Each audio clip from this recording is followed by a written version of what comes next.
Hello everyone, welcome to life I study. और मैं Anjali life I study channel पर आपका स्वागत करती हूँ।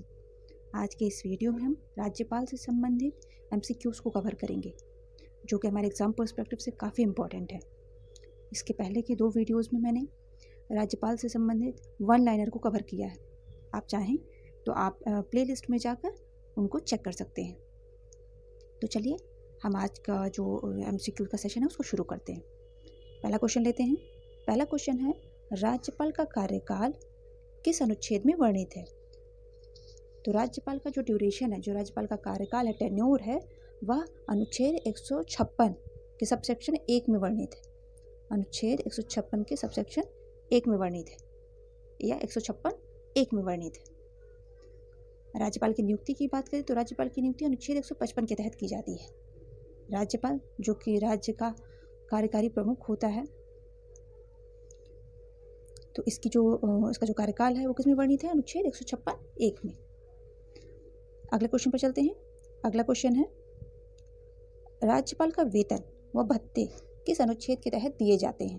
तो राज्यपाल के वेतन और भत्ते, राज्यपाल का जो वेतन है और भत्ता, ये दोनों ही अनुच्छेद 158 3 4 के तहत दिए जाते हैं।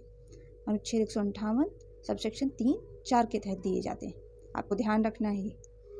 कार्यकाल की बात की जाए तो कार्यकाल 156 1, और अगर नियुक्ति की बात की जाए तो नियुक्ति 155 के तहत।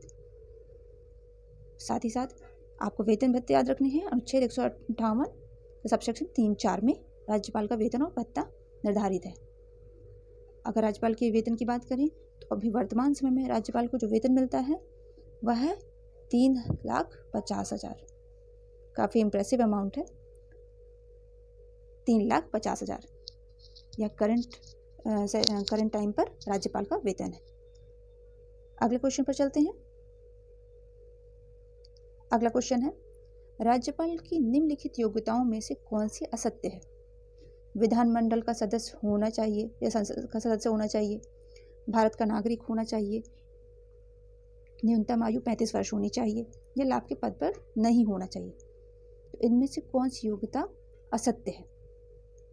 तो राज्यपाल की हम योग्यताओं की अगर बात करें तो उसकी जो 2 मेन योग्यताएं, मुख्य योग्यताएं हैं, वह हैं कि वह भारत का नागरिक होना चाहिए और दूसरा न्यूनतम आयु 35 वर्ष होनी चाहिए।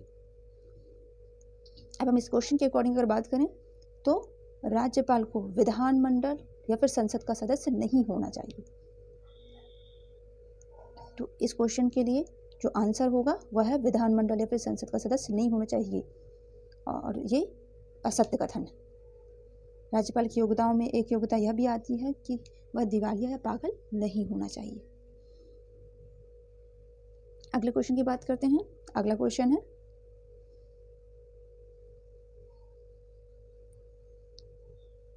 किस संविधान संशोधन के तहत आंग्ल भारतीय को नियुक्त किया जाता था?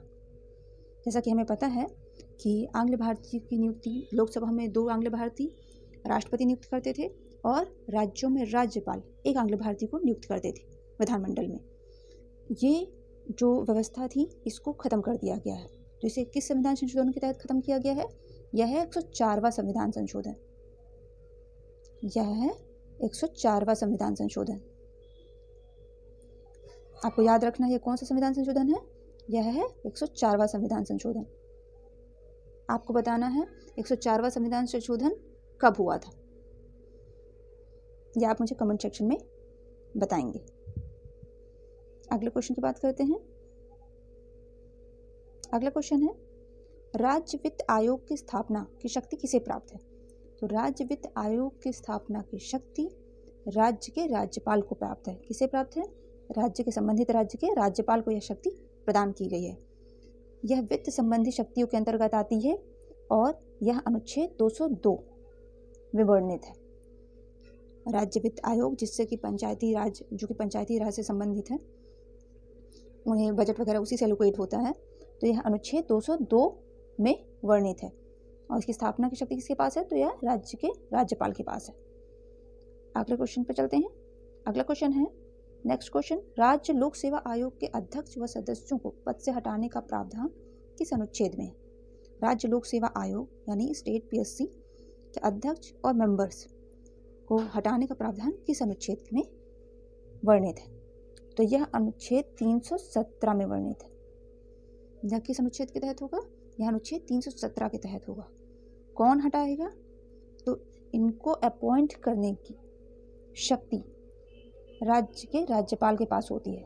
इनको अपॉइंट कौन करता है? इन्हें राज्यपाल अपॉइंट करते हैं। लेकिन इनको हटाते कौन है? अगर इन्होंने ये असंवैधानिक कोई कार्य करते हैं या किसी गड़बड़ी में लिप्त पाए जाते हैं तो इनको हटाने की शक्ति राष्ट्रपति के पास है। किसके पास है? राष्ट्रपति के पास है। कैसे हटाएंगे? सुप्रीम कोर्ट की जांच के पश्चात रिपोर्ट के आधार पर इनको हटाने का प्रावधान है। किस अनुच्छेद के तहत है? तो अनुच्छेद 317 के तहत। अनुच्छेद 317 के तहत। अगले क्वेश्चन पर चलते हैं। अगला क्वेश्चन है, कितने राज्यों में राज्यपाल द्वारा जनजातीय मंत्री की नियुक्ति की जाती है? ऐसे कितने राज्य हैं जहां पर जनजातीय मंत्री की नियुक्ति की जाती है? जाहिर सी बात है, जहां पर इनकी जनसंख्या ज़्यादा होगी वहीं पे ये मंत्री अपॉइंट किए जाएंगे। तो ऐसे 4 राज्य हैं। कितने राज्य हैं? ऐसे 4 राज्य हैं। ये कौन कौन से राज्य हैं? यह है मध्य प्रदेश, इसके सिवा छत्तीसगढ़, इसके सिवा उड़ीसा और चौथा राज्य है झारखंड। चौथा राज्य है झारखंड। 2006 तक बिहार में भी जनजातीय मंत्री की नियुक्ति की जाती थी, लेकिन 2006 में एक प्रावधान के तहत इस व्यवस्था को हटा दिया गया। 2006 से बिहार में ये व्यवस्था यानी जनजातीय मंत्री की नियुक्ति नहीं की जाती है। तो अभी करंट में कितने राज्यों में होती है? ये 4 राज्यों में जनजातीय मंत्री की नियुक्ति की जाती है। कौन करता है? राज्यपाल करते हैं। ध्यान रखना है, यहाँ से 2 क्वेश्चन बन सकते हैं। पहले तो जनजातीय मंत्री की नियुक्ति कौन करता है? तो राज्यपाल करते हैं। और ऐसी व्यवस्था कितने राज्यों में है? तो यह 4 राज्यों में। नेक्स्ट क्वेश्चन पर चलते हैं। नेक्स्ट क्वेश्चन है, राष्ट्रपति किसी राज्य के उच्च न्यायालय में न्यायाधीश की नियुक्ति संबंधी परामर्श किससे लेता है? तो राष्ट्रपति किसी राज्य के उच्च न्यायालय में जजेस की अपॉइंटमेंट के लिए जो एडवाइस है वो किससे लेता है? उस राज्य के राज्यपाल से लेता है। किससे लेता है? उस राज्य के राज्यपाल से लेता है। यह प्रावधान किस अनुच्छेद के तहत है? राज्य में न्यायाधीशों की नियुक्ति से संबंधित जो हाई कोर्ट में न्यायाधीशों की नियुक्ति से संबंधित परामर्श है, तो यह किस आर्टिकल के तहत आएगा? तो यह आएगा 217 के तहत। अनुच्छेद 217 के तहत। आपको यह आर्टिकल भी याद रखना है। अनुच्छेद 217 के तहत राष्ट्रपति किसी राज्य के उच्च न्यायालय में न्यायाधीश की नियुक्ति से संबंधित जो परामर्श है वो किससे लेता है? राज्यपाल से। यहाँ पे 3 क्वेश्चन बनते हैं। पहला कि किसी राज्य के उच्च न्यायालय से में न्यायाधीश की नियुक्ति कौन करता है? तो राष्ट्रपति करते हैं। जो नियुक्ति से संबंधित परामर्श है राष्ट्रपति किससे लेते हैं? तो वह संबंधित राज्य के राज्यपाल से लेते हैं। किस अनुच्छेद के तहत? तो यह अनुच्छेद 217 के तहत। नेक्स्ट क्वेश्चन पे चलते हैं। नेक्स्ट क्वेश्चन है, किस संविधान संशोधन के तहत एक राज्यपाल को 2 या 2 से अधिक राज्यों का राज्यपाल नियुक्त किया जा सकता है? तो यह व्यवस्था संविधान संशोधन 1956 के तहत। यह व्यवस्था किसके तहत की गई है? यह व्यवस्था संविधान संशोधन 1956 के तहत की गई है। जैसे कि आनंदीबेन पटेल उत्तर प्रदेश की राज्यपाल है, लेकिन उन्होंने मध्य प्रदेश और छत्तीसगढ़ दोनों जगह पर सर्व किया है। इन दोनों ही राज्यों के प्रभार उनके पास रहे हैं। नेक्स्ट क्वेश्चन पर चलते हैं। नेक्स्ट क्वेश्चन है, राज्य का महाधिवक्ता अपना त्यागपत्र किसे देते हैं? तो राज्य के महाधिवक्ता अपना त्यागपत्र राष्ट्रपति को देते हैं। किसे देते हैं? राष्ट्रपति को देते हैं। आपको ध्यान रखना है।